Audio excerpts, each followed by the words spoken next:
América Latina está viviendo una escalada de violencia muy específica.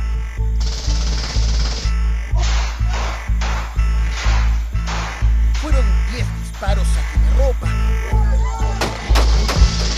Estamos viviendo en un estado prácticamente de guerra en contra del terrorismo. Una violencia que se está expandiendo a más países que hasta ahora se consideraban seguros. Y es que el mercado de la droga, el narcotráfico, está cambiando, abriendo nuevas rutas para el comercio de sustancias estupefacientes.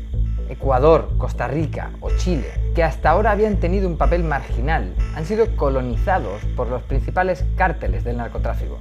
Y todo este aumento de la violencia está llevando al hartazgo a la población y a que muchos miren al modelo de El Salvador de Nayib Bukele como una alternativa bastante realista. Su receta de autoritarismo y mano dura policial ha funcionado para desarticular las pandillas del país. Sin embargo, la misma receta está dando escasos resultados en Ecuador. Y el problema parece ser que es que las recetas para combatir las pandillas locales no valen para combatir los grandes cárteles del narcotráfico.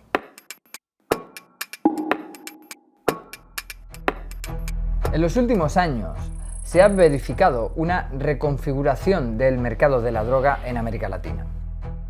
Algunas organizaciones han conseguido ir más allá de sus países de origen y han acabado por tomar el control del narcotráfico en distintas regiones.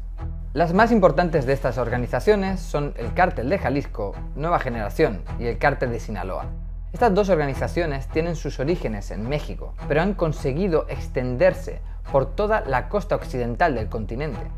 Sus principales rutas están dirigidas hacia Estados Unidos, hacia Asia y hacia Australia. Por otro lado están las organizaciones europeas, sobre todo las mafias albanesa y la marroquí. Se encargan de las principales rutas hacia el viejo continente. Y también está la ruta de Brasil, que abastece el mercado europeo y africano y que está controlada por el llamado Primer Comando de la Capital, una organización criminal brasileña que es al mismo tiempo una de las más importantes de América Latina, junto a los cárteles mexicanos. Estos grupos tienen una capacidad económica impresionante, que va más allá de la cocaína, que es la droga dominante en el mercado latinoamericano. De hecho, estos grupos han ampliado su espectro de negocio a otras actividades que usan para blanquear dinero. Inmigración clandestina, minería ilegal, explotaciones agrícolas o industriales, transporte e incluso el turismo. Los grupos locales que se ocupan de los microtráficos y de la venta al detalle han encontrado en estas organizaciones transnacionales una manera de reforzarse y de consolidar el control del territorio. Ellos cada vez buscan tener un portafolio mixto, medio ilegal y medio legal. Cuando uno logra tener una relación con la droga, eso es como el capital semilla para armar otros negocios ilegales. Y tal vez lo más pronunciado por el largo de la región es la extorsión. Se ha disparado las tasas de extorsión en Ecuador, en Colombia, en Venezuela, por Centroamérica, en México, por los migrantes que pasan por la región. Así, la reconfiguración de las rutas de la droga se debe sobre todo a la reciente pacificación de Colombia. Hasta 2016, los guerrilleros de las FARC gestionaban como monopolistas el mercado de la cocaína que salía de Colombia. El acuerdo de paz y el desmantelamiento del control territorial de las FARC lo que generó es una crisis en el mercado de la cocaína y el país perdió el papel protagonista del narcotráfico. Los narcos entraron en pánico, porque ya no tenían claro cómo podían garantizar la logística de la entrega de sus productos. Hoy, los grupos que existen en Colombia realmente no tienen la capacidad de mandar producto hacia Estados Unidos, ni a Europa.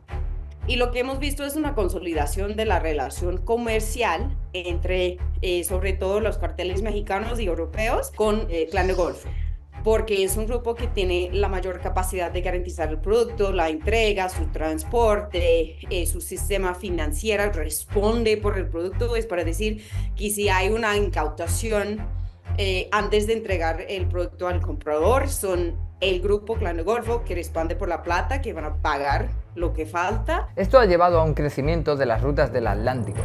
En cambio, lo que sí ha disminuido son las rutas que pasaban por el Pacífico colombiano, que se han movido a Ecuador. Básicamente los transportadores, los comerciantes se darán cuenta que es mucho más rentable sacar la droga por contenedores de Ecuador, donde hay mucho menos vigilancia de seguridad, que mandarlo por lanchas pequeñas desde el Pacífico colombiano, que es mucho menos desarrollado en términos de infraestructura. De hecho, Ecuador es uno de los países donde la criminalidad ha subido de manera exponencial en los últimos años. Entre 2022 y 2023, la tasa de homicidios se ha duplicado. Aquí, en agosto de 2023, el candidato de las elecciones presidenciales, Fernando Villavicencio, fue asesinado a tiros por el grupo de los Choneros. Otra banda, los Tiguerones, asaltaron con armas y granadas la televisión de Guayaquil en enero de 2024. 13 hombres irrumpieron en el plató mientras estaba emitiendo un programa informativo en directo. Los trabajadores fueron secuestrados durante 2 horas.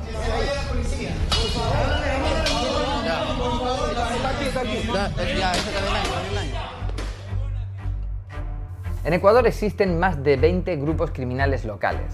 Estos grupos, a menudo en competición entre ellos, trabajan para los principales cárteles internacionales. Los mexicanos son la principal fuerza territorial detrás de estos grupos, junto a los albaneses. Estas organizaciones funcionan por capas. En la cúspide están estos grandes cárteles internacionales. En un nivel inferior encontramos los que se ocupan de la logística, los que reciben el producto, lo limpian, lo cocinan y lo distribuyen. La última capa es el nivel local, que se ocuparía del microtráfico, la venta al consumidor y el control del territorio. Es el segmento más violento y el más expuesto a las operaciones policiales. Es el anillo débil de toda la cadena, porque una vez desmantelado un grupo, rápidamente este espacio es tomado por otro.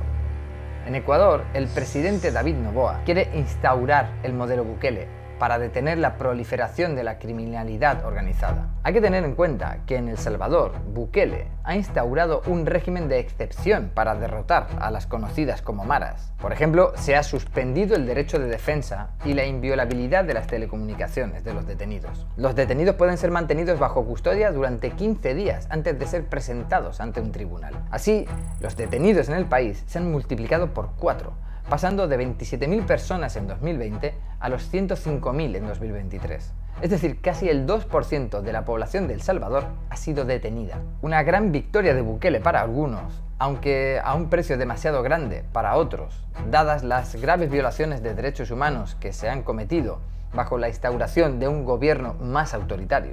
Yo creo que vale recordar sobre todo que la respuesta de Bukele, El Salvador es bastante pequeño, es muy aislado en el sentido geográfico y digamos es un contexto muy particular. Entonces yo creo que sería equivocado trasladar el modelo a otros contextos donde primero pensar en la capacidad carcelaria y de fuerzas de seguridad para lograr eso en un país, por ejemplo, como Ecuador o Colombia, realmente es incansable. O sea, no es algo factible.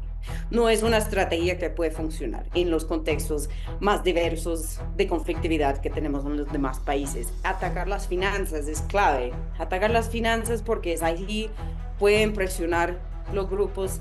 Eso es como lo van a sentir. Falta mucha cooperación regional.